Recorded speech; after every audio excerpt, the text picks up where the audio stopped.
Bom, boa tarde. Nós vamos, dar início, então, à nossa sessão de comunicações número 2, que é essa tarde da terça-feira. Nessa sessão de comunicações, nós vamos, ter a apresentação de 4 trabalhos.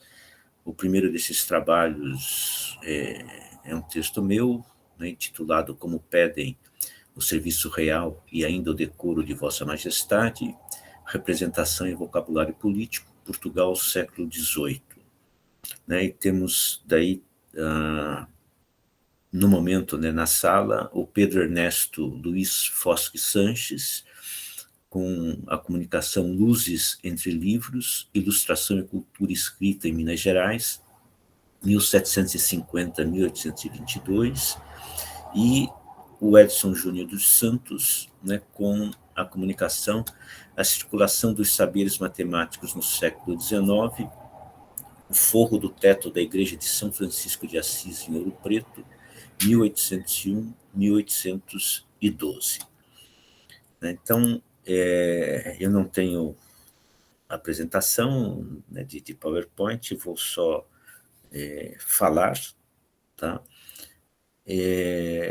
E daí, vou controlar aqui eu mesmo meu tempo, nós estamos aí trabalhando com 20 minutos, e na sequência eu passo a palavra, então, para o Pedro, o Pedro Ernesto, e depois para o Edson. Se o Júnior César, ingressar na sala, nós o chamamos mais tarde, ok? Bom, então, esse meu trabalho, Como Pedem o Serviço Real e ainda o Decoro de Vossa Majestade, Representação e Vocabulário Político Portugal, século XVIII, ele, se inscreve nas nossas preocupações, digamos assim, que já fizemos referência, que é o glossário dos termos setecentistas. Então, juntamente aí com alguns colegas do grupo, nós temos trabalhado algumas palavras que aparecem na documentação, que são utilizadas nessa documentação setecentista, e procuramos, a partir da análise, da utilização dessas palavras, como essas palavras aparecem, nós procuramos discutir o significado, discutir o contexto em que essas palavras aparecem. Não se trata, simplesmente de funcionar como um dicionário, de dar um significado, quer dizer, tal palavra é isso, mas procurar discutir, como essa palavra é empregada, em que condições ela é empregada, por quem ela é utilizada.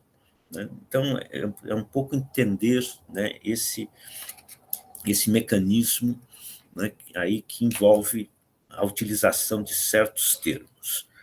E eu, nesse trabalho, me debrucei, aí encontrei essa palavra decoro.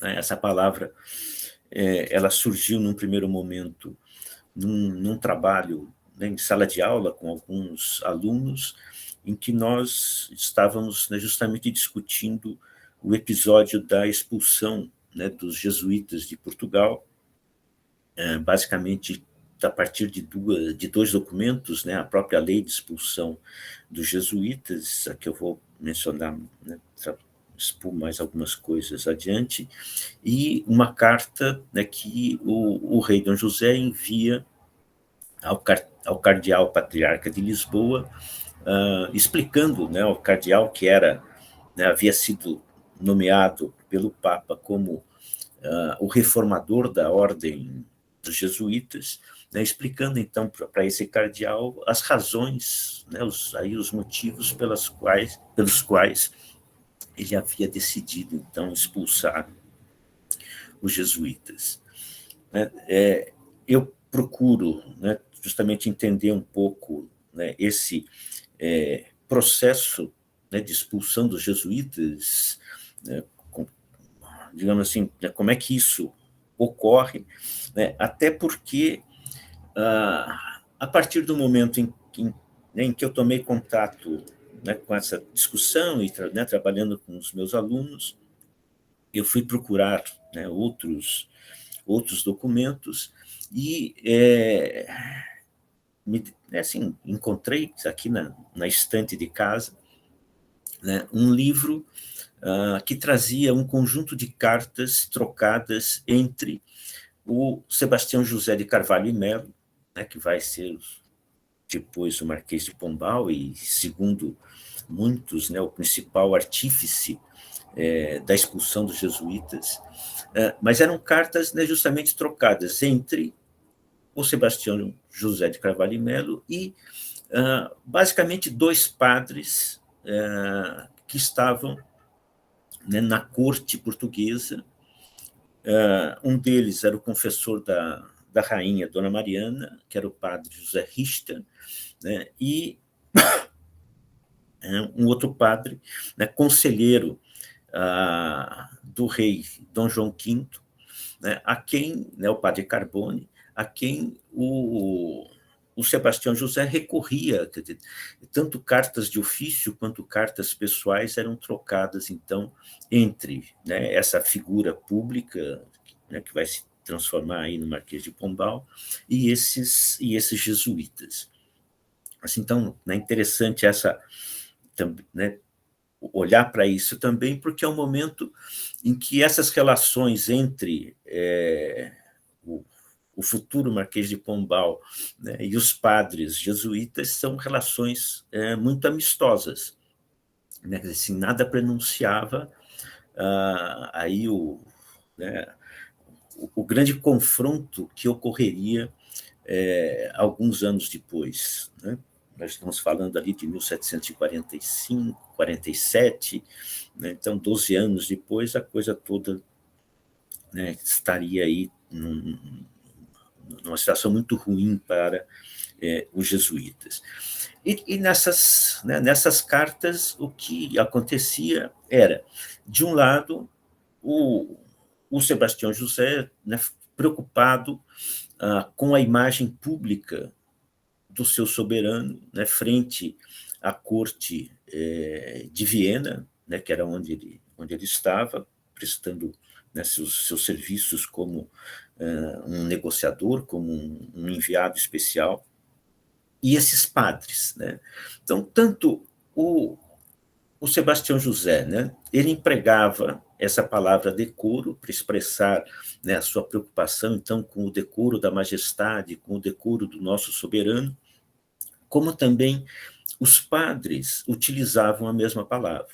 Quer dizer, os padres também se preocupavam, né, e manifestavam sua preocupação com o decoro.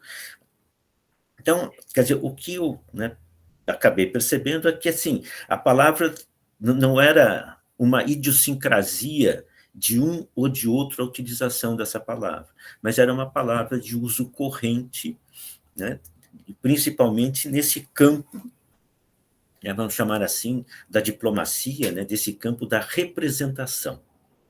Né, porque o Carvalho e Melo, né, o Sebastião José, ele estava na corte de Viena representando o seu soberano. Então, quando se tratava, né, justamente do soberano, né, o termo empregado, né, a palavra empregada era decoro. Quando se tratava da situação pessoal do Carvalho e Melo, o termo geralmente empregado era decência. Então, o Carvalho e Melo precisava se trajar decentemente, se apresentar com decência, né, porque a decência, né, os trajes, etc., estavam também ligados a essa representação pública, né, mas ele se referia à decência. Quando se falava da figura pública do rei, né, a figura pública do soberano, o termo empregado era decoro. Quer dizer, essa, né, situação, então, né, obviamente chamou minha atenção, busquei, né, outra documentação, né, como nós temos, né, nesse nosso exercício, né, do glossário, nós vamos aos dicionários, né, então buscamos lá o Bluetooth, buscamos o Antônio de Moraes Silva, como é que esses, né, dicionaristas aí definem, né, a palavra. E uma coisa que chamou a atenção, principalmente a partir do dicionário do Bluetooth, que é um verbete muito extenso, né, quando ele fala acerca do decoro, a, a, a contínua referência a Cícero. Né? Então, ele toma, né, diversas passagens de Cícero para abonar, né, as definições, né, ali, o que ele apresenta, né, os usos que ele apresenta para a palavra decoro. Então, né, essa indicação também, né, ela me fez retornar, né, lá à antiguidade, a Cícero, né, me fez procurar, então, em que situações o Cícero, né, aparecia para... em que situações, né, o decoro aparecia para o Cícero, basicamente, né, ou de uma maneira mais expressiva, como um preceito retórico, né, mas bem ao final de sua vida, né, o Cícero escreve um pequeno tratado, né, composto de três livros, que, né, a gente conhece como os ofícios, né, esses ofícios de Cícero, em que ele vai, novamente, né, fazer uso desse termo decoro, mas vai trazer esse decoro para o que nós chamaríamos de uma dimensão ética ou uma dimensão política. Então, não mais a questão retórica, né, mas essa dimensão da ética, né, do comportamento, como é, né, o que seria uma pessoa, né, qual seria o comportamento decoroso, né, requerido para uma pessoa. E dentre, né, esses diversos comportamentos dessas pessoas, o decoro era, né, principalmente exigido das pessoas públicas, daquelas pessoas que estavam na direção das cidades, né, na governança das cidades, porque elas, né, além de se apresentarem, né, por si mesmas, né, como pessoas que eram, elas representavam também a cidade. Então, um outro conceito, né, que acaba permeando essa discussão acerca do decoro é esse conceito de representação. Daí, para esse conceito de representação, né, eu recorri, né, nesse caso específico, ao Chartier, né, que ele vai, né, não exclusivamente num texto, que ele vai em vários momentos aí falar sobre, né, essa noção de representação, a importância dessa noção também para essas sociedades de antigo regime, né, e a ideia sempre de que, né, essa representação é tanto né, representar um ausente, quanto a imagem, né, que a pessoa quer ser reconhecida, ou seja, é também a representação de uma presença. Né? Então, ao mesmo tempo em que ela pode significar a representação de uma ausência, é também, né, a representação de uma presença. Mas que né, assim, né, o que se percebe é justamente essa relação entre esse sujeito, né, quer dizer, no caso, o soberano, que não estava presente, e o funcionário, né, o enviado especial, o embaixador, né, fosse lá quem fosse esse oficial, quer dizer, representando a figura do soberano. Né? E essa figura do soberano, ela precisava estar revestida desse decoro. Então, né, eu procurei explorar, né, daí não apenas nesse trabalho, né, que eu estou apresentando aqui, do qual, né, vocês terão depois acesso ao texto, né, mas, né, existe aí algumas outras incursões, né, recentemente também, né, a publicação de um texto, né, mais extenso, né, um artigo, né, trabalhando essas questões sobre o decoro. Né? Mas aqui, basicamente, assim, a minha discussão foi, né, mostrar, né, para essa comunicação, esse texto em particular, né, me ateram mais a esse, vamos chamar assim, esse episódio, né, da expulsão dos jesuítas, no qual o, o rei Dom José, né, nessa sua lei, né, de expulsão dos jesuítas, ele faz, né, uma menção expressa, né, à necessidade que ele tinha de defender o decoro da majestade da qual ele estava revestido. Da mesma forma, né, ele vai escrever a esse, né, cardeal patriarca, dizendo, né, que ele tomou a medida da expulsão, né, porque ele precisava preservar a sua reputação, precisava preservar a sua fama e precisava defender o decoro da majestade que ele representava. Então, né, isso tudo porque, né, as ações dos jesuítas, e daí nós pensarmos o conjunto, né, de maldades que são atribuídas, né, aos padres da Companhia de Jesus, já iniciam-se ali, já né, quando começa o reinado de Dom José, né, até chegar, né, digamos assim, esse processo de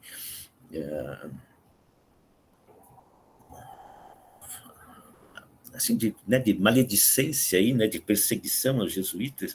Esse processo tem o seu ápice, né, justamente quando eles são, né, ou alguns deles são implicados com o atentado sofrido por Dom José na noite de 3 de setembro de 1758.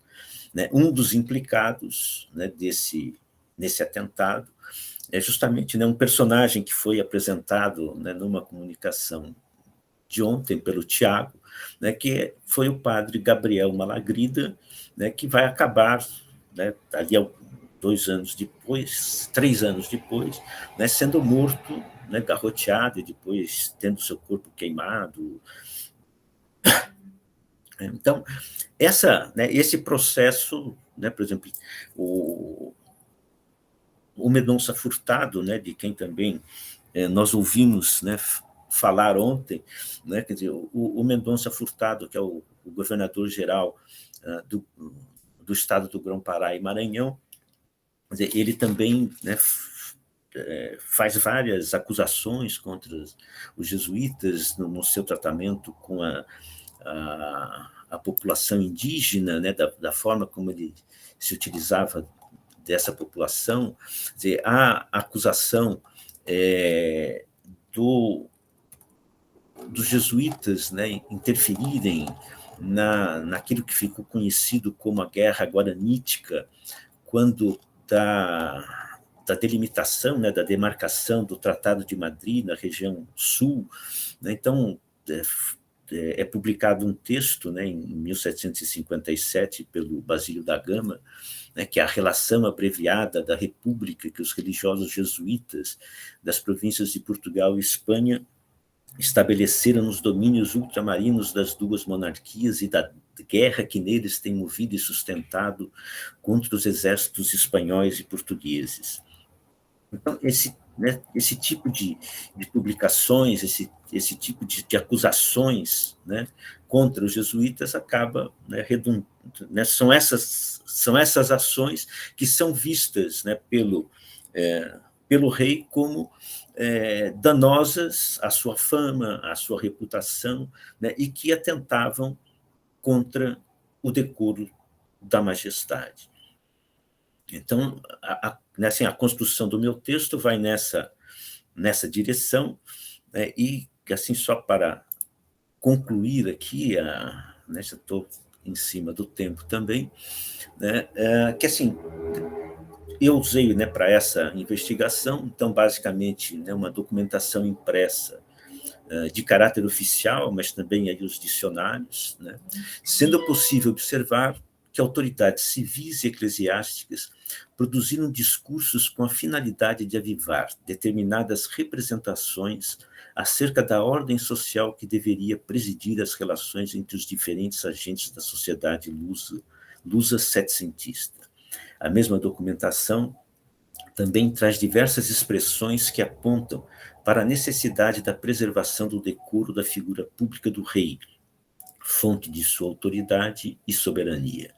Nota-se que o decoro, no contexto em estudo, está relacionado à imagem com que se apresenta e se representa determinado ser moral, que está obrigado a viver de uma maneira conveniente com a sua natureza.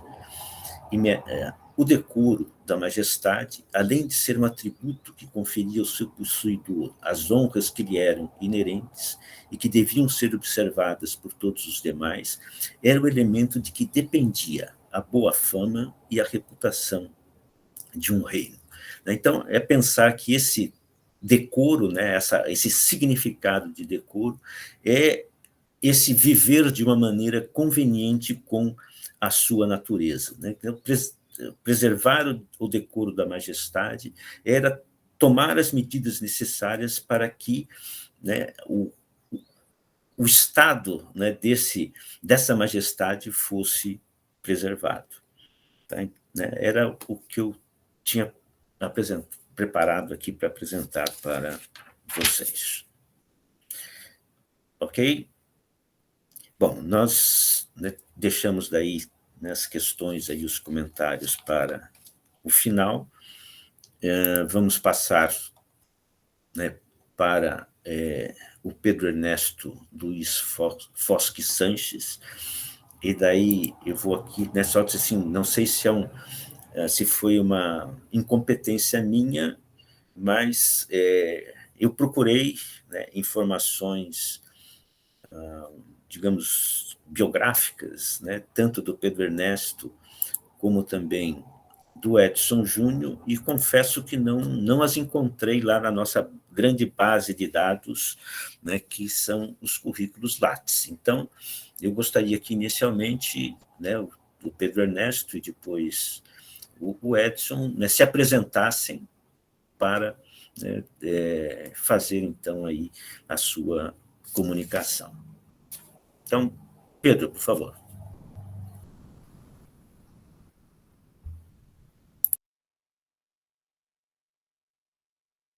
O microfone está desligado, Pedro.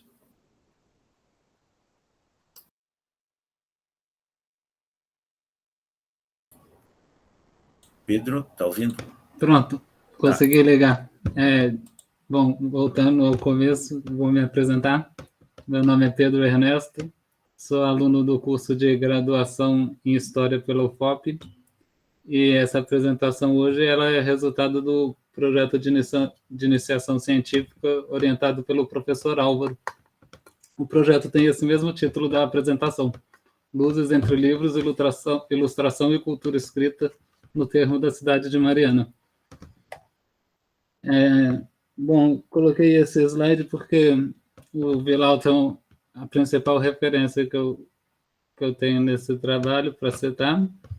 Ele faz um trabalho com as fontes dos inventários também, mas ele trabalha o inventário do segundo ofício, enquanto a gente trabalha o fundo do primeiro ofício. Essa citação, Vilauta fala que a gente deve considerar a especificidade do iluminismo de acordo com a região e com o lugar. E, para o caso de Portugal, eu acho que a gente pode pensar que o potencial questionador das luzes se manifestou, de certa forma, atenuado, apesar que, na América Portuguesa, teve movimentos como a Inconfidência Mineira, por exemplo, com inspiração nas luzes também. Próximo slide, falar um pouco das fontes. Já citei que são os inventários do primeiro ofício do fundo cartorial da Casa Setecentista. São fontes oficiais, no sentido de que são produzidas por autoridades régias, Bom, estou um pouco nervoso, vou passar esse slide, qualquer coisa depois eu volto nele. Mas os inventários já foram discutidos aqui no evento, eu acho que posso passar. Os objetivos da pesquisa, é isso que eu ia falar nessa parte também. Os objetivos da pesquisa têm a ver um pouco com identificar os proprietários de livro e a composição das bibliotecas a partir dos inventários. Aqui, os números, a gente encontrou 135 bibliotecas num volume até agora analisado. Se fosse até o ano de 1822, a gente teria analisado 1.340 documentos, mas no estado atual da pesquisa, a gente avançou só até o ano de 1820, identificando 135 bibliotecas. A década que a gente identificou mais bibliotecas até agora é a de 1810, 33 bibliotecas, enquanto aqui a gente identificou mais volumes de livros, foi na de 1780.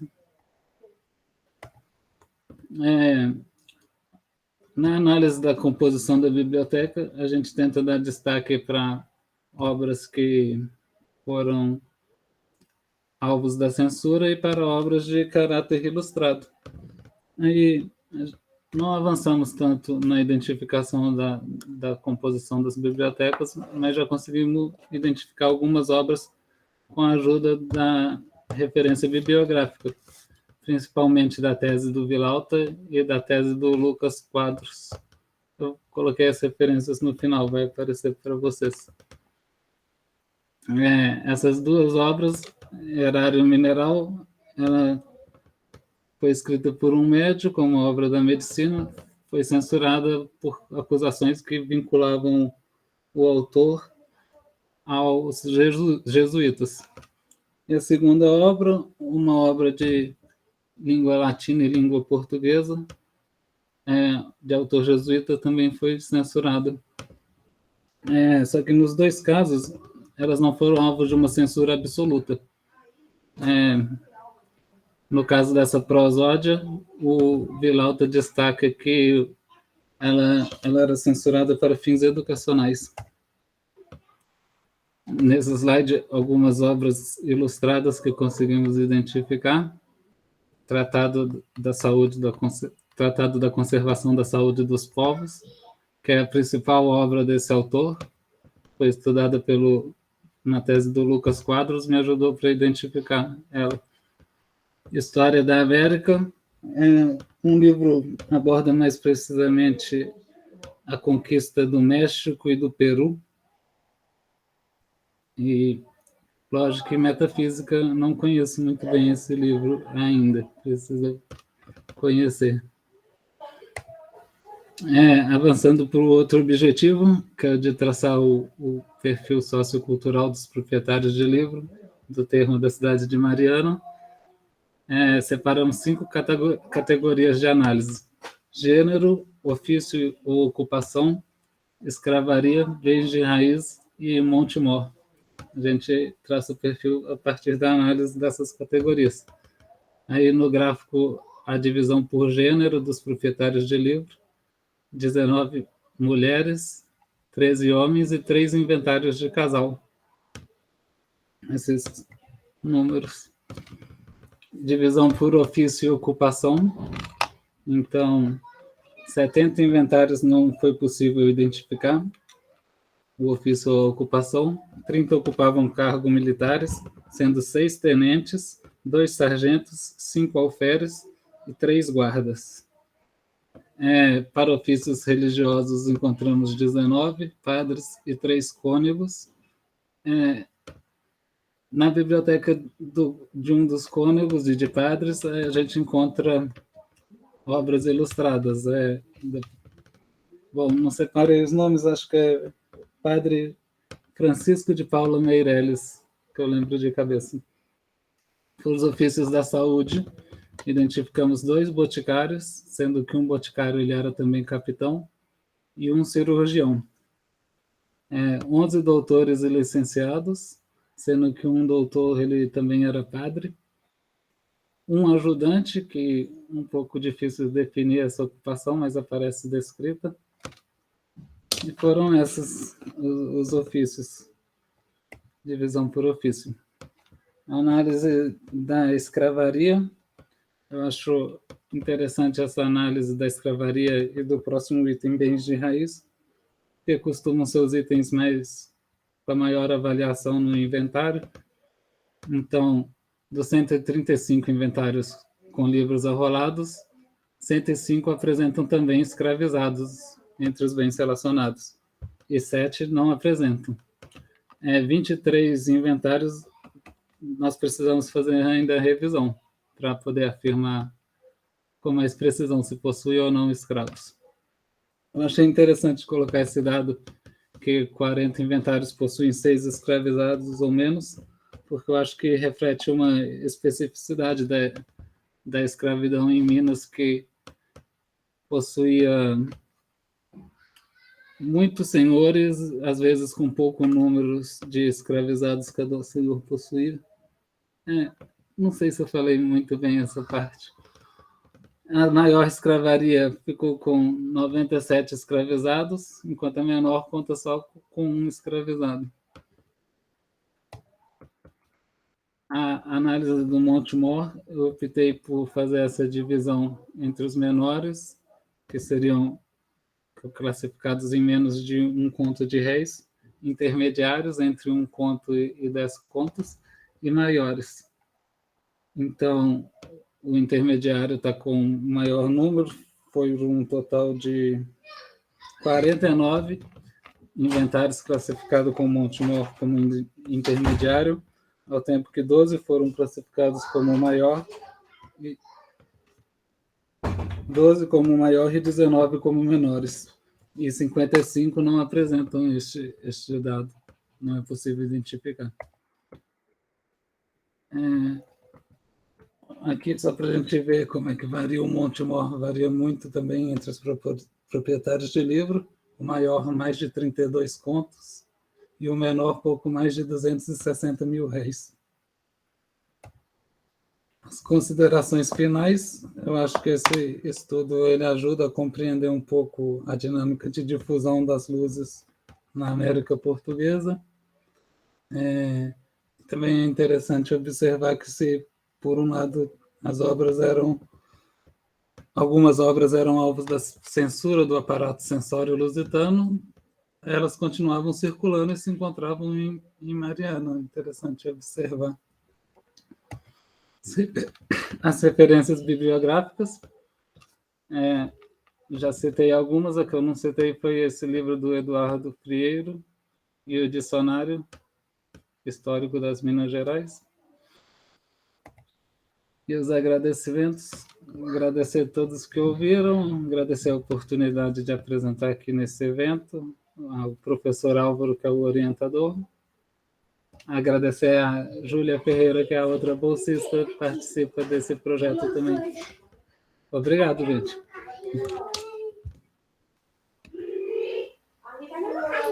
Ok, Pedro Ernesto. Correu bem a apresentação? Sim? Ficou boa. Foi rápida, mas...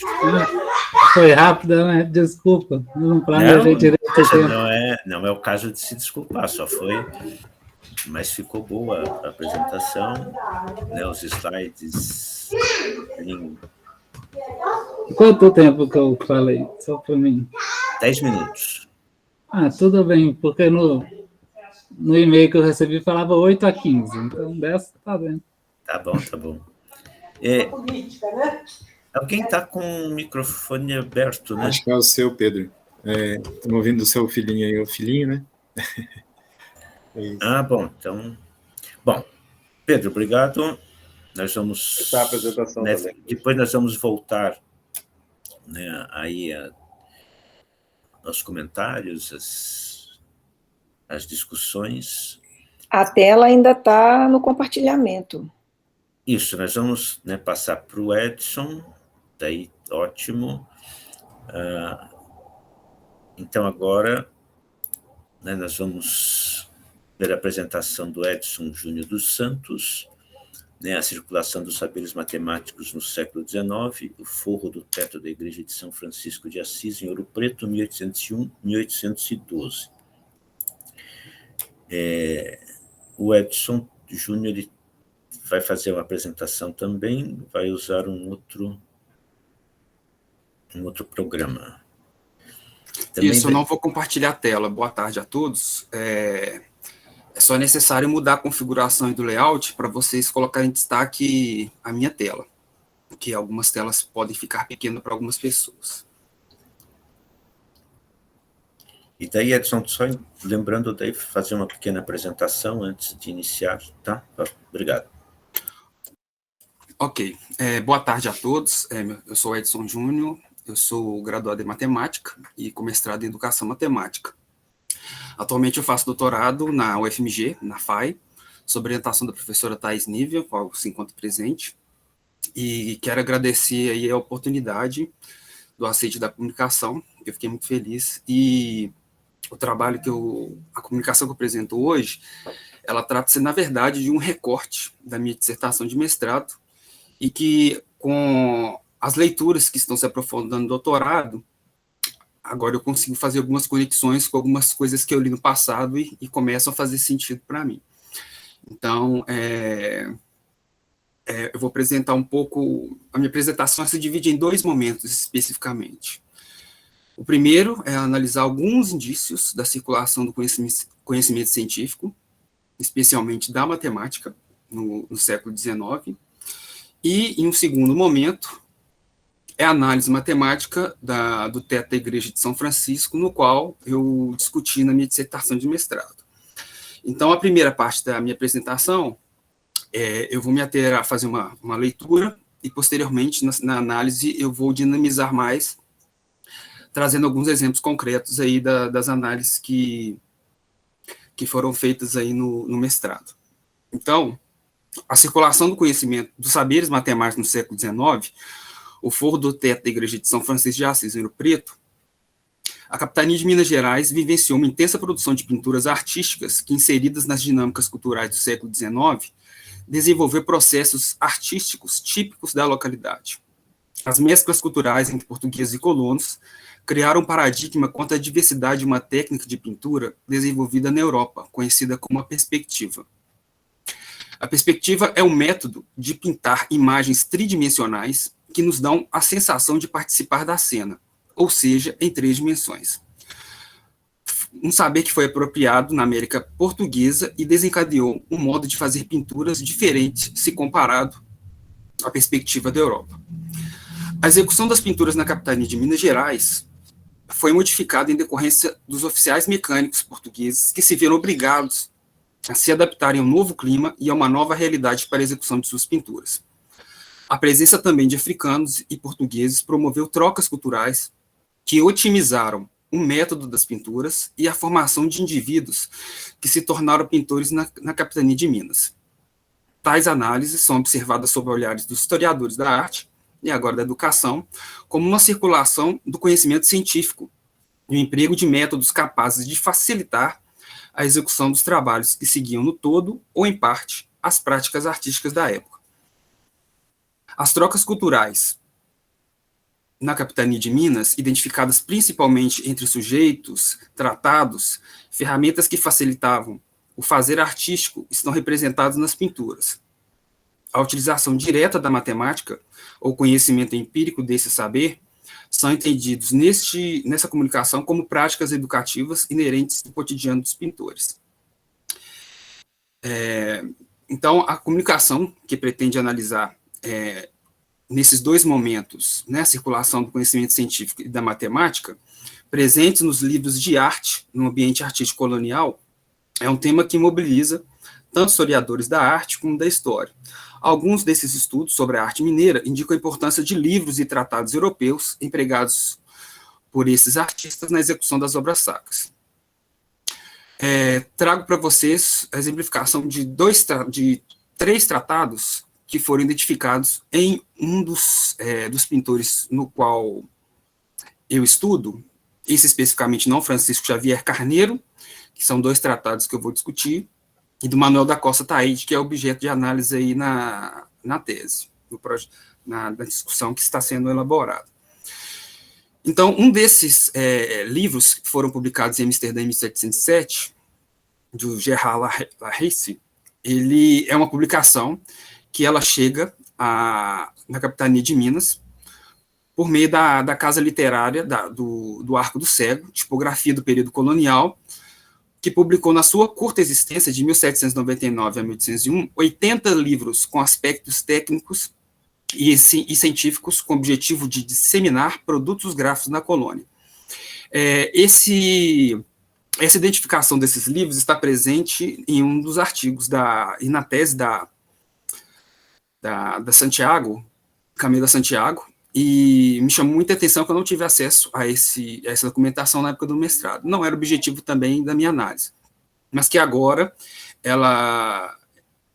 esse título ele faz sentido porque os saberes empregados nos tetos por dois pintores que eu vou discutir mais à frente estão sendo utilizados nas pinturas de artistas na capitania de Minas no século XIX. Então, a Camila Santiago, o Magno Melo, Kellen Silva, Célio Macedo Alves, eles nos permitem refletir sobre esse conhecimento que acontecia tanto nos espaços de trabalho, como nos conhecimentos sistematizados em livros e tratados trazidos na travessia do Atlântico para a América Portuguesa.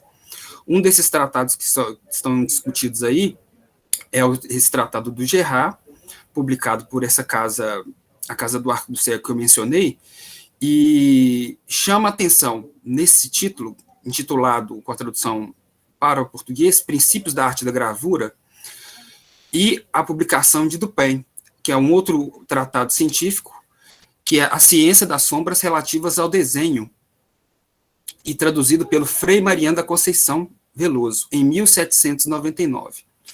Então, esse primeiro tratado trata-se de um livro didático que foi traduzido pelo diretor dessa instituição e justifica que as aulas de desenhos lusitanas ensinavam aos aprendizes apenas, abre aspas, alguma prática de copiar, mas nenhum dos princípios. Aos que tiveram a oportunidade de estudarem fora, as traduções dos tratados deveriam legar aos, abre aspas, pobres adidáticos, a escolha das doutrinas que devem seguir e dos modelos que deveriam imitar.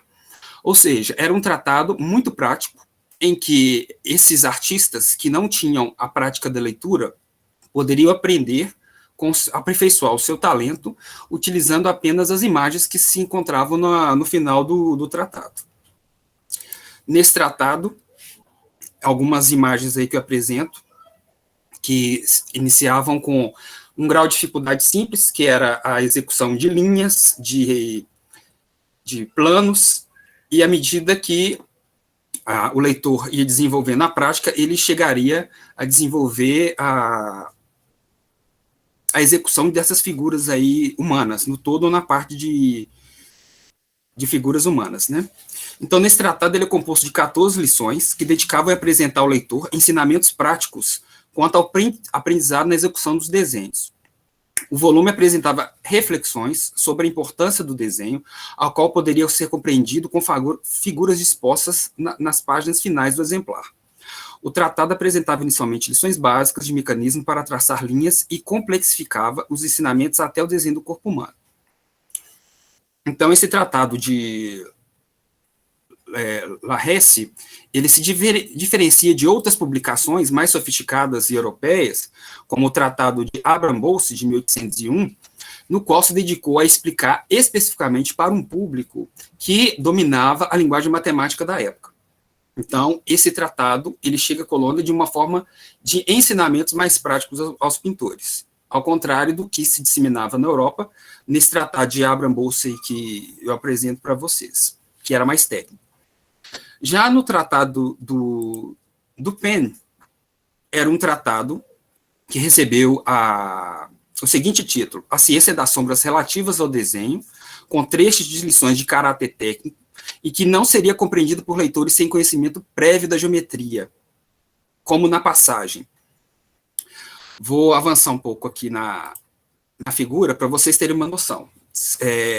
A figura, tanto ao pintor como nós leitores, ela facilita um entendimento, mas naquela época, quem não tinha acesso aos desenhos, não tinha qualquer possibilidade de se tornar um pintor. Então, no livro, traz o seguinte trecho, abre aspas. Ponha-se o sol à esquerda e fixe em 45 graus de elevação, isto é, em um ponto S entre a linha horizontal e o meridiano, do PEN, página 14. Então, compreender as lições era uma tarefa impossível sem recurso das gravuras aos leigos. As figuras encontravam-se dispostas ao final do volume para os quais o texto remete orientação. Cabe lembrar que a publicação se dedicava a instruir de forma precisa a arquitetos a aplicação do desenho. Sombra de objetos côncavos, convexos, espelhos esféricos e planos inclinados. E representava seus riscos a projetos em 3 dimensões. Então, esses desenhos que são apresentados até agora, eles servem como um treino para que o pintor tornasse complexos mais os seus desenhos, para que pintasse de forma tridimensional, e alguns desenhos que eu vou apresentar logo em seguida. Então, as publicações dos pesquisadores Magno Mello, Camila Santiago, a Kellen Silva, eles mapearam esses indícios dessa circulação do conhecimento científico em Vila Rica ao identificar nos inventários. 2 pintores da capitania de Minas Gerais do século XIX são exemplos dessa circulação científica. Dentre eles, Francisco Xavier Carneiro e Manuel da Costa Taide.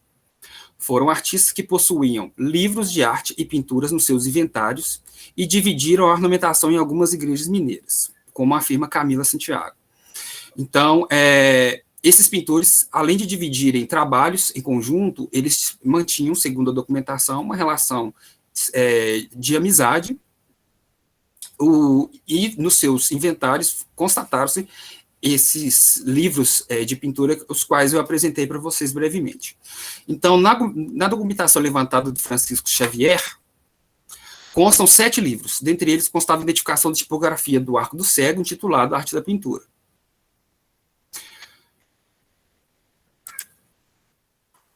Já na documentação do Manuel da Costa Taide, ele tem um outro tratado que foi rolado no seu inventário, e esse tratado do André Pozzo, que é um jesuíta austríaco, ele escreveu um dos mais importantes tratados sobre a perspectiva ilusionista na Europa, que discutia seus trabalhos em relação do artista com a teoria da perspectiva.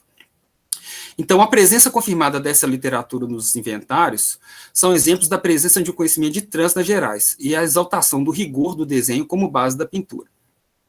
Então, outros referenciais teóricos, eles vão fazendo um comparativo entre as pinturas desses artistas mineiros com o que era produzido na Europa, e um deles é o Tratado do André Pozzo, que está lá na Igreja de Santo Inácio de Loyola, na Itália, e historiadores da arte, eles buscam fazer essa análise dos elementos artísticos que eram utilizados por esses tratadistas europeus com as obras que são utilizadas, foram elaboradas aqui nas Minas Gerais.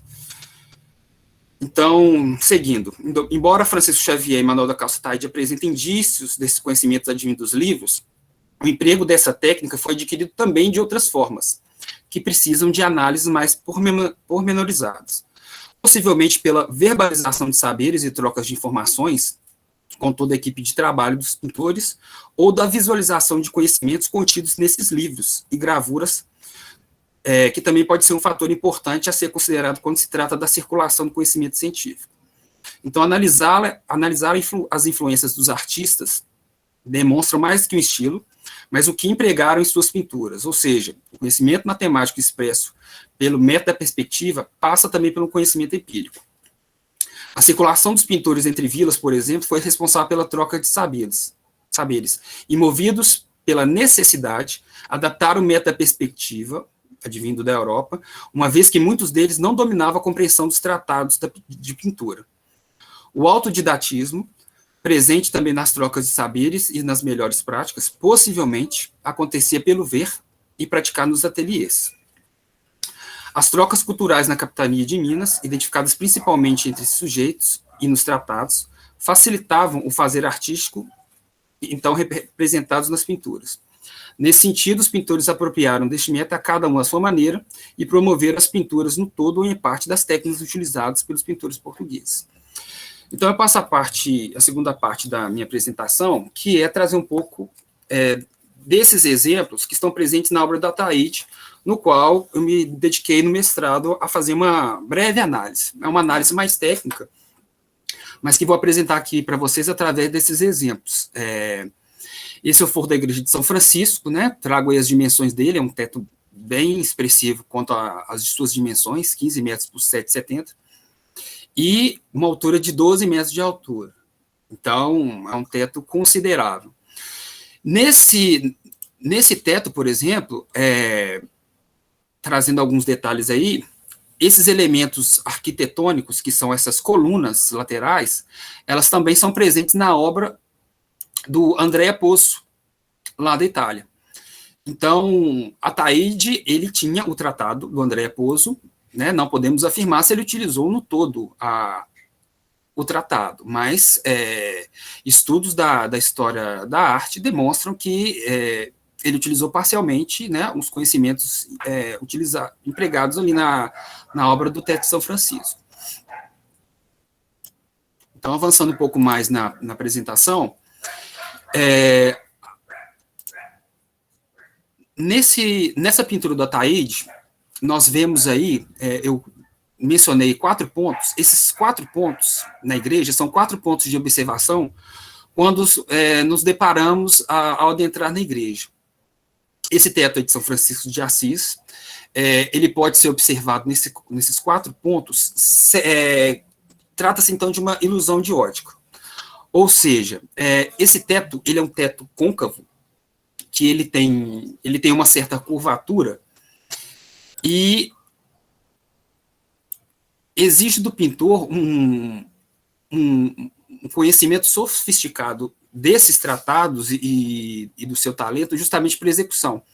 Porque qual é o objetivo do pintor ao executar esse teto? Trazer o maior grau de realismo ao observador. Então, no primeiro momento que os olhos humanos se deparam com a pintura dessa, ele acredita que aquele céu na verdade, real. Só com os ajustes do globo ocular, com o tempo, que percebe-se que aquele teto não trata-se, afinal, de uma realidade. Então, essa execução mais próxima do real, esses conhecimentos matemáticos foram capazes de auxiliar aí o Ataíde na sua execução. Só passando brevemente aqui pelos esses pontos que eu demarquei, esses pontos são chamados de pontos de fuga e pontos de observação, que foram também discutidos por um pintor espanhol chamado Antônio Palomino. Não sabemos como o Ataíde teve acesso a esse tratado, né, mas esse recurso técnico, que é utilizar 4 pontos, também está presente lá nas obras desse espanhol e que Ataíde também empregou nas suas obras. Técnica identificada pelo Célio de Macedo e o professor Magno Mello. Avançando um pouco mais, trago aí uma prévia da análise matemática que foi feita dos 4 pontos de fuga. São imagens que trazem no seu centro a identificação onde que fica a santa, e os pontos de observação que estão em cinza claro e cinza escuro, né? Pormenorizando a identificação matemática lá do teto. Avançando um pouco mais, o desenho aí do teto, como vocês podem observar, esse quadrado amarelo trata-se onde a santa foi, né, desenhada, e na parte inferior seriam os pontos de observação de nós que adentramos na igreja. Esses feixes de amarelo mais claro são as colunas das igrejas, e que trata-se de uma ilusão de ótica com esse grau de curvatura aí que Ataíde teve que pintar, né? Esse desenho, na verdade, ele trata-se de um background, né, dos nossos tempos de conhecimentos que foram utilizados aí pelo Ataíde. Uma outra exemplificação que eu trago para vocês trata-se de uma técnica matemática chamada anamorfose, que é distorcer as imagens, empregadas aí pelo padre jesuíta Andrea Pozzo, que na verdade é uma distensão da imagem, né, que ele faz, para que, dependendo do ponto que você observa, à medida que você vai caminhando, essa imagem ela torna-se uma imagem distorcida ou não. Então, mais uma ilusão de ótica aí apresentada no tratado do Andrea Pozzo, que funciona como os dispositivos ópticos que promovem a composição das imagens para corrigir imperfeições desproporcionais dos tetos. Essa técnica foi utilizada pelo Ataíde nos Olhos dos Anjos. A imagem encontra-se estática, mas quem tiver a oportunidade de visitar, ou quem já visitou, percebe-se que, à medida que nós caminhamos ao longo da igreja, os olhos dos anjos acompanham o observador. Mais um exemplo aí matemático como é confeccionada essa anamorfose, essas distorções. É uma imagem que encontra-se na parte inferior normal, e para que seja empregada essa técnica, a imagem se distorce. Então, a Ataíde utilizou, né, os métodos, as práticas dele da pintura naquele contexto, exemplificando aí nos nossos tempos com recursos computacionais, para que facilitem o entendimento de vocês. Então, já caminho para o final, não vamos estender. Então, o que eu discuti nessa breve comunicação?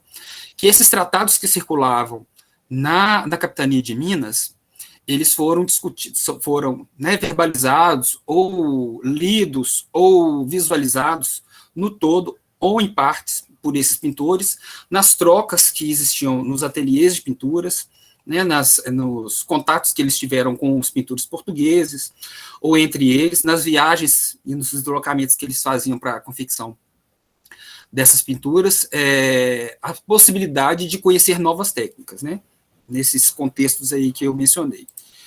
E a circulação desses livros, que elas estiveram presentes em Minas, e que elas foram utilizadas por esses pintores, né, seja nesses livros identificados por esses referenciais teóricos, ou de literaturas que não estão disponíveis nos inventários desses pintores, mas que foram empregadas nas pinturas que estão lá, e que no doutorado é de nosso interesse, né, buscar novas identificações aí matemáticas que eles utilizaram. É isso, muito obrigado. Ok. Edson, obrigado. Então, nós vamos, né, passar para as questões, né, comentários.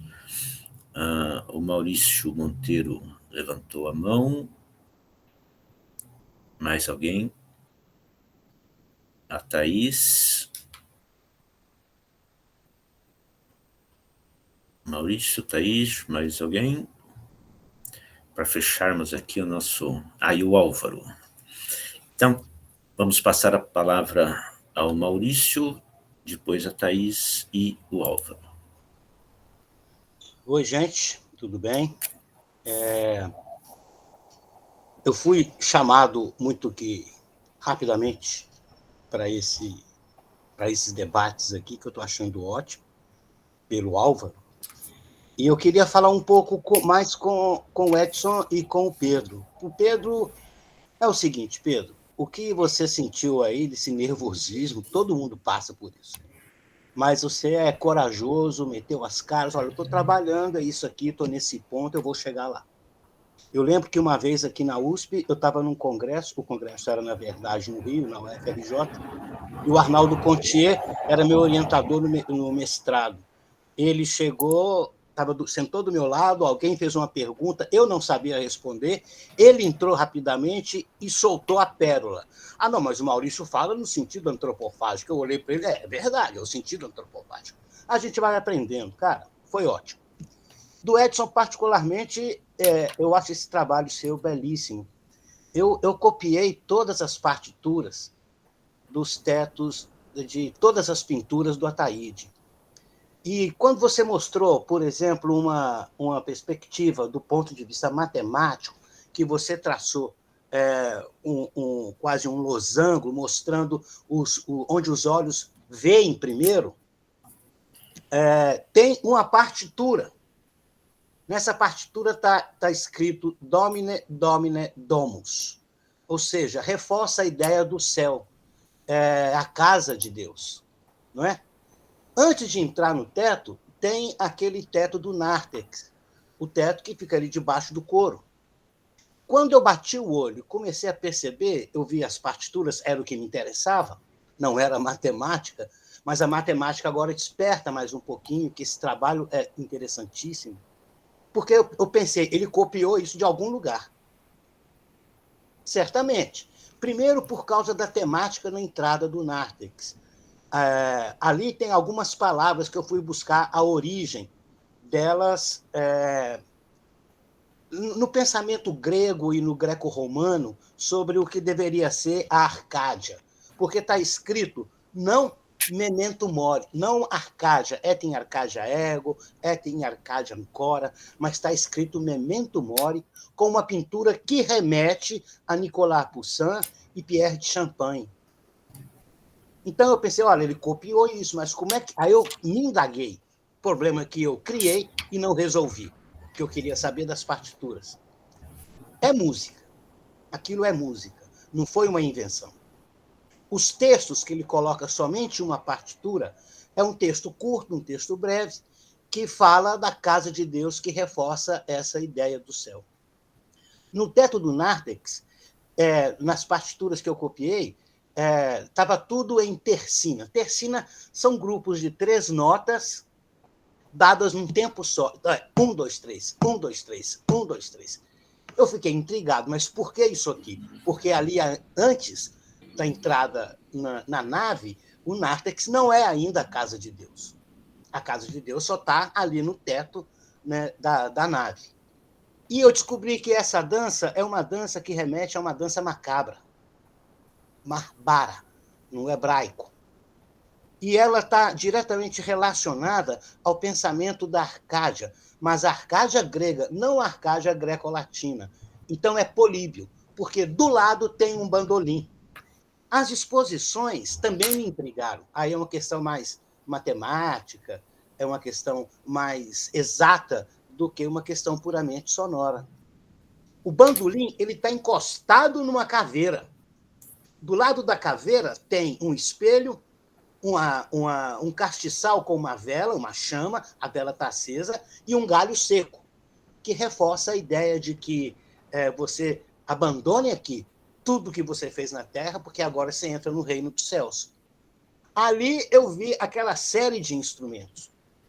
Então, eu fiquei pensando, quando eu fiz esse trabalho, está publicado, está num livro, qual era a dimensão do conhecimento de Ataíde. Eu não procurei livros ou inventário que ele deixou de algumas leituras que, eventualmente, possa ter sido feita por ele. Mas eu achei menções à música. Ele coloca um anjo do lado de Nossa Senhora, no teto da nave, um anjo segurando algo que, de longe, parece um bastão. Aliás, o fotógrafo que foi comigo lá para tirar as imagens de tudo, ele perguntou para mim, eu posso tirar, isso é muito engraçado, posso tirar uma foto da alavanca? Não era uma alavanca, aquilo é um fagote. Ele deixou fagote e vários, entre aspas, papéis de música, ou papéis de solfa. Então, esse danado desse Ataíde, ele sabia música, matemática, pintura, ele lia muito, certamente ele lia, porque ele foi buscar a temática da Arcádia e depois ele jogou o pensamento cristão daquela ideia do céu. A perspectiva é fantástica, porque ela te joga para cima o tempo inteiro. Enquanto ela te joga para cima, você tem o coro de anjos e você tem os instrumentos mais usuais nas minas dos séculos XVIII e XIX. O fagote na verdade, um antecessor, é uma dulçaína. Então, pensando nisso que eu acho essa proposta, faltava fazer alguém com uma perspectiva mais exata, mais matemática, fazer um estudo sobre esse teto, como outros tetos. Aí eu acho legal, talvez, outras igrejas em Minas são bastante atraentes para isso. E todas que a Ataíde pintou têm partitura, tem anjinhos e tem disposições que eu imagino que sejam também bem matemáticas, não são aleatórias. Ele não acordou lá no dia 10 de fevereiro de 1810 e falou, opa, vou pintar isso. Não, ele leu. Ele leu. E o pessoal das letras devem saber muito bem disso, muito mais do que nós. A minha parte é mais musicológica, para tentar entender. E eu acho que, nesse processo de aprendizado, agora um pouco para todos, o ensino da música é fundamental. O ensino da música para negros, para mestiços, para brancos pobres, só brancos pobres faziam música, e isso mais para o final do século XIX, para índios, para indígenas. A gente tem melodias cantadas em tupi, cantadas em guarani, com o sistema tonal, que é o sistema europeu que vingou aqui. Então, Edson, eu queria ler depois isso, eu queria ver depois tudo isso que você está trabalhando, porque esses tetos me interessam muito. O que eu estou fazendo agora é pegando todos os extratos das partes que eu consegui copiar e colocando um sobre a outra e fazendo uma partitura para a orquestra, mas para aqueles instrumentos que ele pintou no teto do Ataíde, que o Ataíde pintou no teto de São Francisco. Eu também estou nervoso, Pedro. É porque é muito entusiasmo assistir a essa conferência, ver como saberes, ver como que as ideias, como que até mesmo as contravenções das ideias circularam nesse país, e na América Latina em geral foi isso aí. Foi isso aí. Bernardo de Sahagún tem uma pintura na Catedral do México que para ele explica a mestiçagem como uma nuvem branca, uma nuvem mais escura, quando elas se encontram, chove. Então, eu acho que esses saberes não são somente a linguagem escrita, mas é a linguagem plástica, é a linguagem sonora e musical, porque tudo é língua, tudo é linguagem. Na verdade, tudo é linguagem. Eu tenho alguns problemas com alguns linguistas quando eu fico afirmando isso, que eles dizem que música não é linguagem. A matemática que você estuda é a linguagem. A música é uma linguagem. E, aliás, ela agrega, ela dispersa. É por isso que foi fácil, do meu ponto de vista, é um estudo que eu ainda vou desenvolver, do meu ponto de vista, a colonização, ou melhor, a dominação, você domina, você coloniza onde não tem ninguém. A dominação da América Latina seria mais difícil se não houvesse música. Porque quem não entra numa igreja como São Francisco de Assis, não vê uma partitura escrita com leitura em latim, obviamente, e não fica seduzido. Para o barroco e até o barroco, não adianta somente persuadir. Tem que persuadir e tem que fazer com que aquilo seja verdade. Daí eu acho que essa perspectiva que você está estudando seja fantástica. Agora, é tudo muito interessante. Né? Hoje de manhã, eu ouvindo o Luciano falando, o Pedro colocando o ponto de vista da literatura que está acontecendo. Nós somos muitas coisas, né? Nós somos tudo. Nós somos a língua escrita, a língua falada, a língua pintada, a língua ouvida. Nós somos tudo. Quando o Luciano apresentou, eu fiquei pensando nos pasquins dele lá, que ele está estudando junto com o Álvaro. Aquilo é cheio de tonema. É um tonema. Aquilo leva a pensar numa musicalidade. Eu imagino, quando ele estava falando, eu fiquei imaginando de um orador recitando esses pasquins lá em Calambau, que, aliás, tem uma pinga maravilhosa lá, Álvaro. Calambau tem uma pinga fantástica. Eu fiquei pensando naquilo, e a forma do discurso, a partir dos tonemas, das rimas que ele coloca naqueles pasquins, são exatamente para persuadir, para seduzir e para agregar. Como não pensar nisso tudo? Não é? E como não pensar agora, que eu estou começando a pensar nisso? Eu me indagava, mas quando você fala da matemática dessas pinturas, eu fico mais instigado ainda. Eu escrevi um volume e coloquei como volume 1, eu quero fazer o volume 2, mas tentar abordar exatamente esse tipo de de saberes. Eu vou chamar de saberes. Né? Porque você sabe pela tradição oral, pela tradição escrita, que eu prefiro usar esse nome, Álvaro, é tradição escrita, que você aprende nas escolas, nas universidades. A Taíde teve isso. A tradição oral também é muito importante. É muito importante. Se eu for ficar falando aqui, eu vou acabar com o tempo de todo mundo, mas que eu fico muito entusiasmado com tudo isso, não só nas Minas, mas você tem... Agora eu estou escrevendo um texto sobre Hans Staden, Spix e Marcius e a música no Brasil do século XVI ao século XIX. Por ter uma melodia que Staden, quando ele foi preso pelos tupinambás, ele começou a recitar, no meio de um canto indígena, um salmo luterano, calvinista, melhor, calvinista. E eu fico pensando no imbróglio que dava aquilo, e qual era a ação e reação daquele povo todo, os indígenas, os brancos, se tivesse algum negro, nesse ritual tupinambá. Então, eu acho fantástico esse trabalho seu. Eu não vou fazer pergunta nenhuma, porque eu acho que ainda está em andamento. Também não vou fazer para o Pedro, porque também está em andamento. Mas, em breve, a gente vai ter bons resultados. Pedro, Edson e demais nessa sala. A gente já está meio velho de guerra, mas a gente ainda luta. A gente ainda luta. Não é, Álvaro? Mais ou menos isso. É mais ou menos isso. Obrigado pela atenção e é isso. Ok, Maurício. Obrigado. Então, passamos a palavra para a Thaís, né? Thaís, o microfone. Minha conexão tinha falhado aqui, voltou, né? Estão me ouvindo? Estamos, Tá. Pelo menos eu estou. Não, é porque tinha dado uma oscilação aqui, mas voltou. Bom, então, parabéns a todos pelas apresentações. Eu tenho, pelo menos, uma consideraçãozinha para cada um.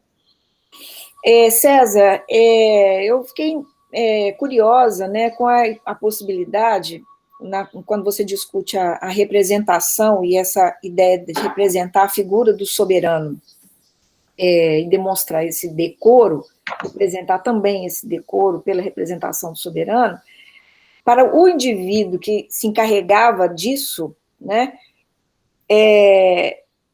o que representaria para ele também a distinção de estar nesse lugar da representação, né, nessa sociedade. Eu fiquei imaginando se seria possível fazer uma discussão nesse sentido, né? O Pedro, a minha curiosidade, né, os dados são muito claros, o Pedro, na apresentação que você faz, né, e esse estudo da composição das bibliotecas, eu acho que é um tema, assim, com tanto potencial, que a gente sempre pensa em mais alguma coisa. E os seus dados são muito, muito claros e muito interessantes. É uma pergunta, se eu sei que o trabalho está em andamento, se por acaso vocês fizeram isso, mesmo que parcialmente, ou se ainda vão tentar construir relações entre esses dados, por exemplo, as bibliotecas e as posses, as bibliotecas e as ocupações, né? Se isso também faz parte do projeto que vocês estão desenvolvendo. E para o Edson, bom, eu não vou arguir o meu orientando aqui, né? Eu não costumo fazer isso, mas me chamou muito a atenção, Edson, primeiro uma questão aí que é para a gente pensar nela numa circunstância mais específica do nosso trabalho lá em Tiradentes, que é a tradução feita pelo Frei Veloso, né? Então, apesar de saber que ele não estava mais lá na Vila de São José quando ele trabalhou no Arco do Cego, é óbvio, mas pensar nessa possível estabelecimento dessa relação local, visto que o Frei Veloso era de lá e com conexões familiares ainda na vila. A outra é a possibilidade, né, de ser examinada aí ao longo da sua pesquisa, da troca de livros entre esses pintores, né, porque a gente tem evidências documentais de que emprestar livros para para os vizinhos, para os indivíduos do seu círculo de relações mais próximo, era uma coisa recorrente. Né, e de como também essa circulação, nem é uma pergunta, portanto, é uma sugestão para colocar aí no horizonte, de como a circulação desse conhecimento também passaria, né, como você falou bem, pela verbalização, pelo ensino mais prático, pela abordagem mais prática, né, de um conhecimento mais pragmático, mas também pela troca de informações mesmo pelas publicações, né? E acho que as questões que o Maurício levanta aqui nos ajudam também a pensar muito mais a respeito dessa circulação de conhecimento, para além da pintura em si, mas dos elementos que constituem essa pintura, né? Quer dizer, além dos elementos matemáticos, os elementos do conteúdo dessas pinturas e seus significados.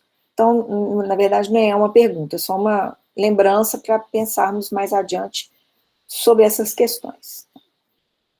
Obrigada. Okay. Obrigado, Thaís. Então, passamos a palavra para o Álvaro. Antes do Álvaro, se me permite, é que eu lembrei, César, quando você falava, fiquei pensando, bom, ele estuda a questão do decoro, que palavra é essa, de onde vem, é que eu me lembrei agora, me desculpem, e que me foi muito útil quando eu estudei a música na corte, o livro do Baldassare Castiglione, Il Cortegiano. Nesse livro tem várias menções à questão do decoro, além de recomendações aos cortesãos e aos príncipes, aos reis, e todas as patentes da corte, sobre como se comportar em público. Foi só uma lembrança, eu não sei se você viu esse livro, mas foi só uma lembrança. Ok, obrigado, Maurício. Conheço, sim. O César, também, primeiro, parabenizar aí a apresentação do Pedro. Eu acho que você foi muito claro, Pedro. Não se preocupe, como diz o Maurício, não se preocupe. Né? A gente fica nervoso, é normal. Né? Então, parabenizar a sua apresentação, foi bastante clara. Acho que tem um diálogo muito grande com a professora Cláudia, que desenvolve um trabalho muito semelhante ao que nós estamos desenvolvendo para as bibliotecas e livrarias de Mariana. Né? Então, a gente tem muita coisa a dialogar aí, né? Colega do Cláudio e tal, né? Eu não sei se ela está aqui agora, mas enfim, tá não, né? Mas é uma coisa que a gente pode desenvolver depois dessa conversa e essas trocas, né? Para o Edson dizer um trabalho fantástico que foi apresentado, né? Eu acho que tem muita coisa para sair. O Maurício apresentou outros elementos que complementam a leitura desse teto, né? Vamos dizer assim, de fato é uma forma, um instrumento de informação muito grande, que são os tetos das igrejas, os cerimoniais dentro das igrejas, são formas de instrução extremamente ricas, né? Que permite, por exemplo, que o indivíduo repita trechos em latim sem saber ler e escrever, né? Então, isso são questões que a gente poderia, de fato, se aprofundar, e o seu trabalho e as considerações do Maurício indicam bem isso, né? Bom, mas a pergunta vai para o César, porque gostei bastante, César, dessa conexão entre decoro e representação. Não tinha pensado e confesso que me deu um certo nó na cabeça, porque a gente consegue identificar, sim, essa representação do poder régio em diversos momentos, né, e talvez através dos casos que você menciona até no seu artigo, salvo engano, de embaixadas, né, que são encaminhadas, o próprio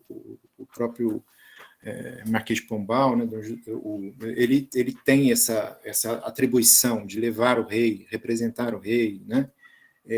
E para isso parece que um critério para essa representação régia seria o decoro. Mas o decoro também é um critério para outras formas de representação, como você bem observa, ele está intimamente ligado ao Cícero e está intimamente ligado a um pensamento aristotélico, né, de natureza. E você evidencia isso quando você diz, né, que é uma relação, que o decoro seria uma forma de você apresentar, de se apresentar, de viver de acordo com a sua natureza, né? você menciona dessa maneira na sua fala. Então, o decoro, nessa característica de viver conforme a natureza, pressupõe uma organização da sociedade, que é uma organização natural, né? Onde que as pessoas ocupam os seus lugares naturalmente. Isso é bem aristotélico, né? Isso vai demorar muito para ser modificado. A Revolução Francesa permite uma modificação nesse sentido, mas essa ideia do decoro ser a representação da sua natureza, se viver conforme a sua natureza, talvez seja um elemento essencial mesmo para pensar o conceito de decoro. E daí, nesse sentido, o decoro não se restringe somente às pessoas. E aí eu pergunto, né, se esse decoro também não pode ser compreendido com relação às coisas. Ou seja, as coisas...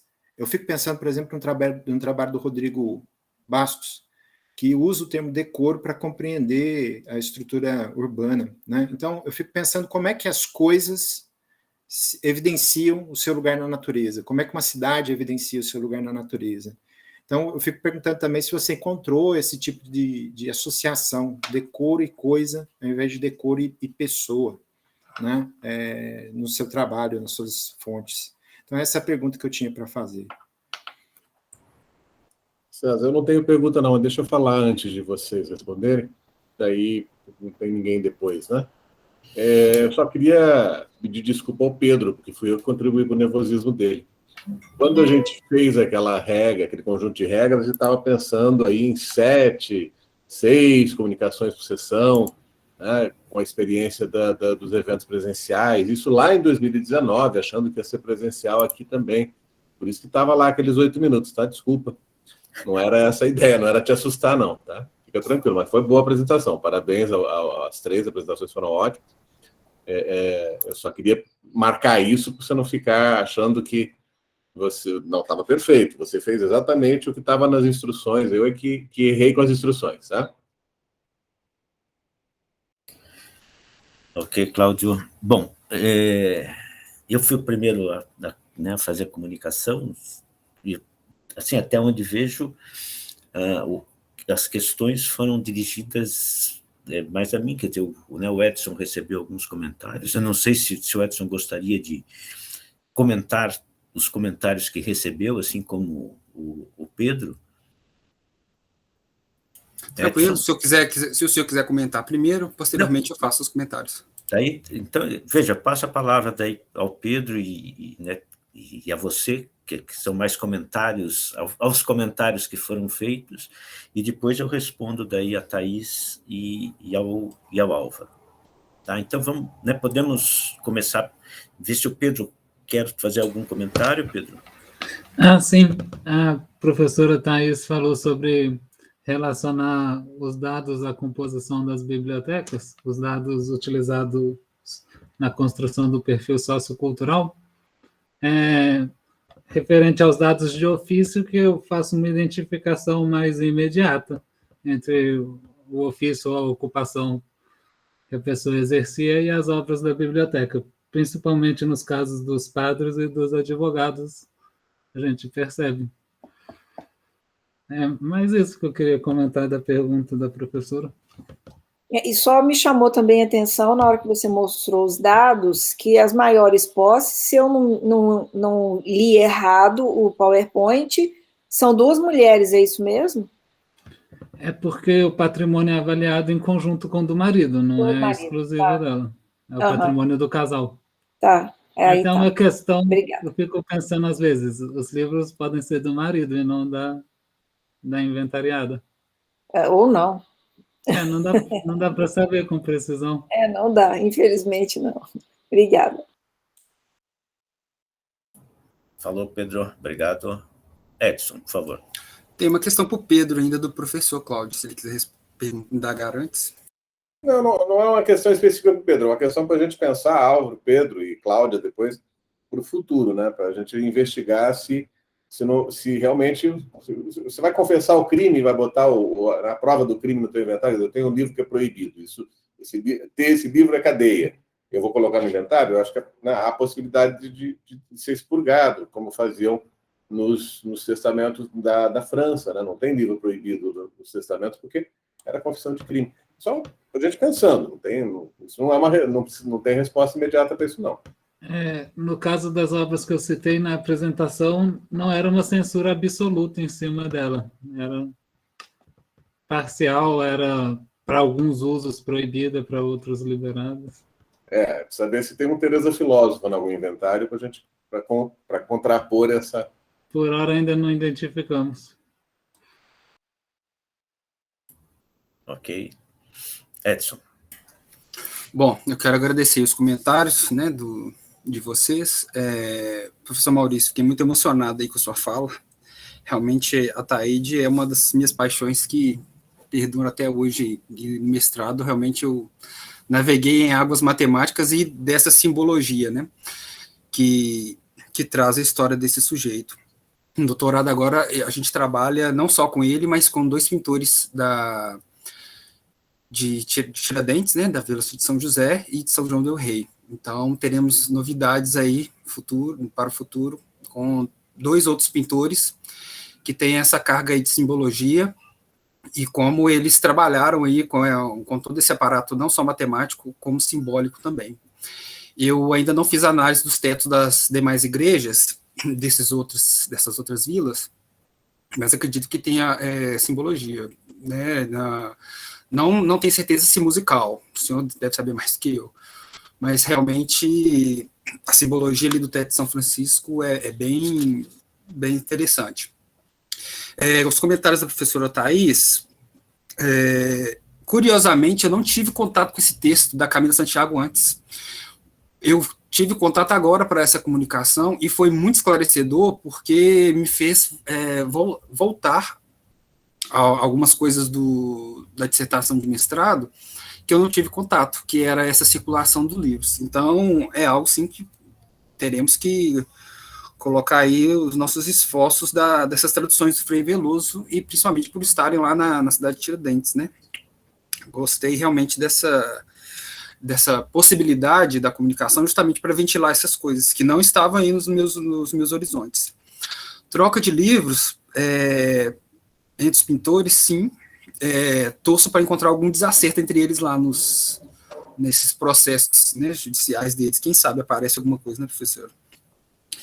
E essa abordagem mais prática foi também o que eu tentei fazer aqui. Eu poderia trazer uma linguagem muito mais técnica, que foi abordado lá na dissertação, mas busquei trazer, por exemplos visuais, algumas técnicas que foram empregadas lá por Taíde, e acredito que essa troca de saberes entre eles também foram feitas muitas vezes pelo ver, pelo ouvir, e essa comunicação né, que perdura até hoje. Né? O ver o visual, ele traduz muito mais do que o escrito. O professor Maurício comentou a respeito dessa linguagem. A linguagem matemática é completamente diferente dessa linguagem escrita, né? Vocês estudam a cultura escrita a fundo aí e sabem disso com total profundidade. E eu vejo que quando você passa por uma linguagem matemática, principalmente esses tratados, aparecem, uma outra conotação, uma outra realidade. E que, provocando o professor Eduardo, do verbete que ele fez de educação e instrução, no qual me valeu muito, está sendo muito válido naquilo que estou dedicado a pesquisar, é que nos tratados aparece muita palavra engenho, e é algo que pretendo investigar aí com mais cuidado. Não aparece instrução e educação, mas a palavra engenho. Algo que não vamos discutir com a professora Thais. Mas, muitíssimo obrigado. Eu vi um comentário do Fabrício aí, dessa nova leva de pesquisadores, e eu sou muito grato, né, de estar agora participando do grupo, eu que sempre participei como ouvinte, e agora ir aprendendo muito com as falas de vocês, com os estudos, e mais uma vez agradecido. Eu só queria complementar com o Edson, rápido também, que a gente vai lembrando das coisas, né? Quando você falou agora engenho, é bom ler Hansen, engenho e representação. João Adolfo Hansen, ele trabalha muito essa questão da engenhosidade, se é o que a gente pode traduzir para o português. E ele traduz assim: porque o termo engenho era usado no lugar do que hoje a gente deliberadamente, e sobretudo nas redes sociais, chama de gênio. Ah, mas é um gênio, é um gênio. Não. Até o final do século XVIII, nas primeiras 2 décadas do século XIX, o termo usado era engenho. Era exatamente isso, engenho. Que aí é a diferença de arte de artista e arte de artesão. E João Adolfo Hansen trabalha bem isso. É só um toque que...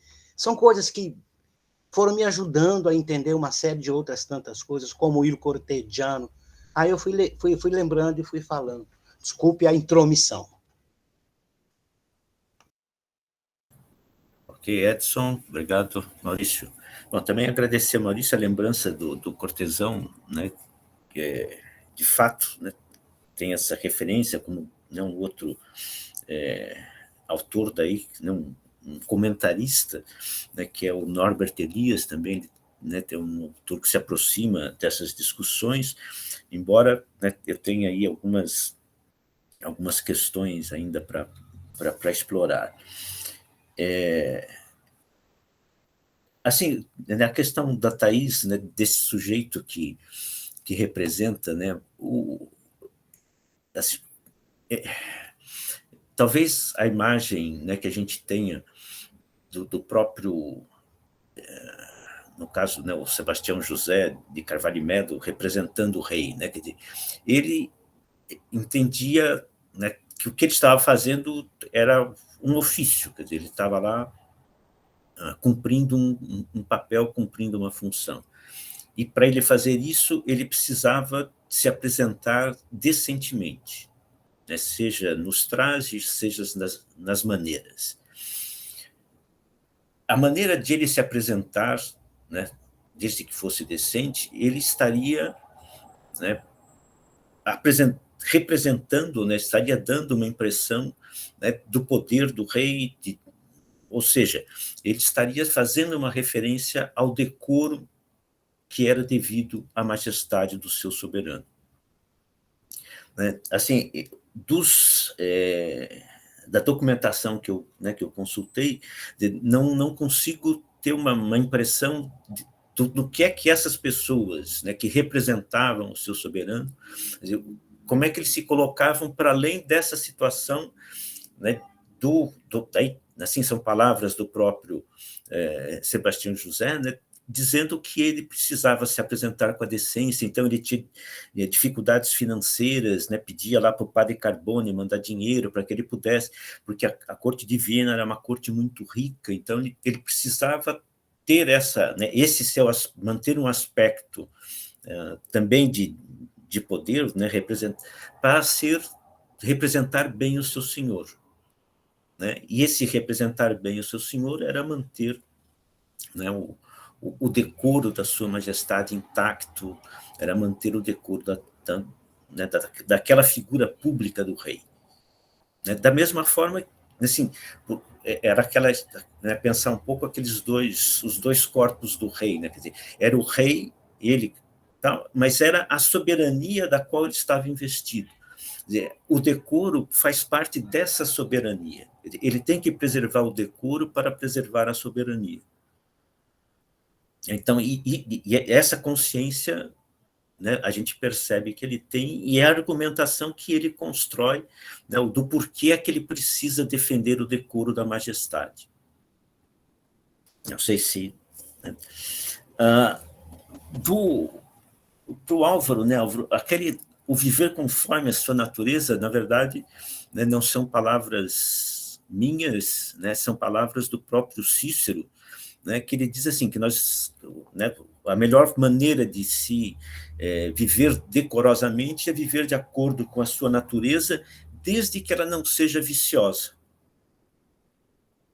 Né, quer dizer, tem ali Então, né, essa ideia da natureza passa um pouco, né, por essa questão, assim, a natureza, ou seja, viver como nós somos, né? Quer dizer, não é viver artificiosamente. A imagem que se tem, né, a indicação que se tem, né, dessa frase, né, do Cícero é essa.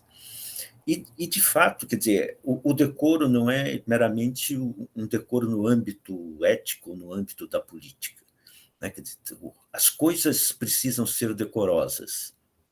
As cidades, né? Por exemplo, você falou do Bastos, né? Quer dizer, o Bastos se utiliza, inclusive, de um arquiteto, né? De um jesuíta, né? Que escreve um tratado, né, sobre as cidades, né? O decoro da cidade tem a ver com o sítio em que ela está localizada, os edifícios, né? No artigo, né, que eu escrevi, eu trabalho também com outro sujeito que escreve sobre a arte da ruação, né, ou seja, de você desenhar as cidades, que ele também faz menção, então, à formosura das ruas, quer dizer, as cidades precisam também, os prédios precisam ser decorosos, quer dizer, então são princípios que vêm da arquitetura, desde Vitrúvio, os arquitetos, né, renascentistas retomam essas ideias chegam, né, também a Portugal, elas são a pintura também, né, o Francisco de Holanda tem um tratado, né, sobre a pintura, ele vai falar também sobre o decoro da pintura, né? Então ele diz assim, se a gente for pintar um quadro, né, e nesse quadro vamos representar uma pessoa triste, eu não posso ter elementos ao redor dessa pessoa que denotem alegria, quer dizer, se a representação é de tristeza, os elementos que compõem o quadro também precisam ser elementos que conduzam a essa sensação de tristeza. Então, né, assim, as coisas também são revestidas de decoro, né? Elas precisam ser decorosas, né? Elas precisam ter esse caráter também. Não sei se... Thaís? O Eduardo levantou a mão. Também gostaria de fazer aqui só alguns comentários, né? Espero poder dialogar mais com o professor Antônio César amanhã, já que nós vamos fazer um debate, né, sobre o glossário, mas a gente sempre tem medo de esquecer algumas observações, né? Uma questão que me apareceu depois de ouvi-lo e depois também de ter lido o artigo é até que ponto existe um uso diferente, que você fala da mudança da dimensão retórica para a dimensão ético-moral do uso da palavra decoro. Mas pensando que a principal fonte, né, que os portugueses do século XVIII utilizavam como referência era Cícero, né? Mas até que ponto a gente pode pensar que houve uma permanência, uma continuidade desse uso lá da antiguidade no século XVIII, ou será que existe alguma particularidade, talvez assim, uma ressignificação do uso desse termo na especificidade do contexto linguístico português do século XVIII, né? Então, era só uma questão para, se for possível, o senhor responder. Também queria só comentar que eu gostei dos trabalhos e para o Edson, né, uma coisa que eu fiquei pensando, né, eu achei extremamente interessante, né, o trabalho, né, porque realmente comprova a inserção, né, das Minas Gerais, daquele contexto, dentro desse campo de circulação de saberes e de conhecimentos, né, que a gente basicamente trata aí no contexto do iluminismo, né, e, de fato, os conhecimentos matemáticos, eles vão, pelo conhecimento que eu tenho, eles vão se tornando cada vez mais populares, né? Eu estava até recentemente lendo uma obra do Teodoro de Almeida, em que ele dedica bastante tempo para as matemáticas, né? O conhecimento da matemática, né? Pena que tinha um colega que iria fazer uma apresentação sobre o Teodoro de Almeida, né? Não foi possível.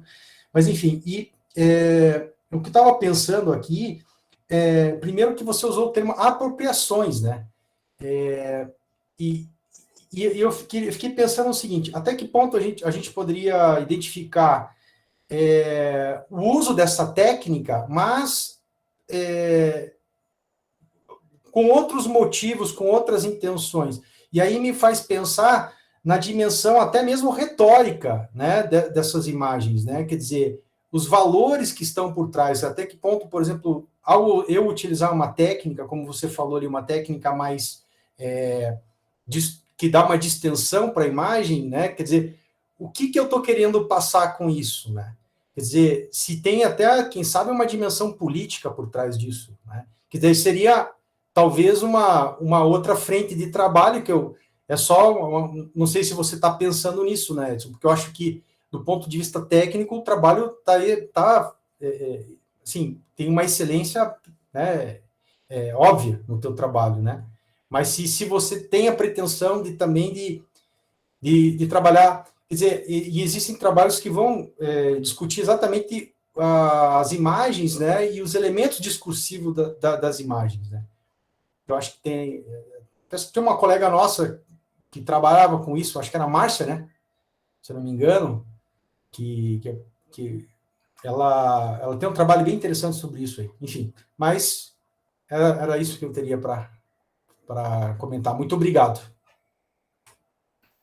Falou, Eduardo. Obrigado. Eduardo, talvez essas questões sobre o glossário a gente, né, desenvolva amanhã, mas, assim, rapidamente, o que é possível perceber desde o Renascimento, uma retomada desses valores da antiguidade. Né? Quer dizer, se é uma continuidade, não saberia te dizer, porque, né, eu pulei da antiguidade para o Renascimento e do Renascimento para o século XVIII, então não acompanhei, né, aí um bom período de séculos. Né? Mas o que se percebe, né, principalmente com relação à arquitetura, mas não só, quer dizer, é efetivamente uma retomada dos valores da antiguidade. E a gente vai ver, né, isso também quando, né, essas obras do Cícero, elas passam a ser, né, conhecidas, traduzidas desde o século XV, né, ali a presença em Portugal, quer dizer, tanto o De Oratore como o De Offici, quer dizer, então existe efetivamente um contato direto com essas ideias, né? Não é uma né, como você falou, né, uma reelaboração, uma apropriação, é efetivamente um contato direto. Tá? Eu acho que, né, a gente precisa olhar para essa questão. E daí